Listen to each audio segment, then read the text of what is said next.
तर फायनली मंडळी आपण आपली कोस्टल कोकण राईड जी आहे सक्सेसफुली कंप्लीट करून फायनली आलेलो आहोत मुंबईमध्ये. सिरीजमध्ये बऱ्याच जणांनी बरेच प्रश्न विचारले, त्याच्यातले मोस्ट कॉमनली क्वेश्चन आहे, त्याचा आन्सर देऊन टाकतो आता. बाकी जर तुम्हाला एक प्रॉपर Q&A व्हिडिओ हवी असेल आपल्या कोस्टल कोकण राईडबद्दल तर सांगा, आपण ती पण करू. कॉमनली हाच प्रश्न विचारला की गाडी कशी परफॉर्म करते लॉंग राईडला वगैरे, तर अजिबात काही त्रास नाही दिला, टचवूड.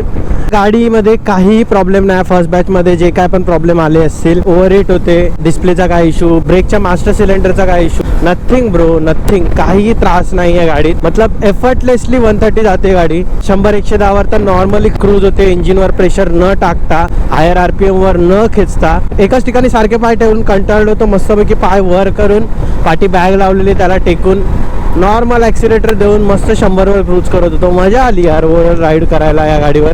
एवढी स्टेबिलिटी आहे ना, 130 वर पण गाडी एवढी स्टेबल आहे, एवढी स्टेबल आहे ना.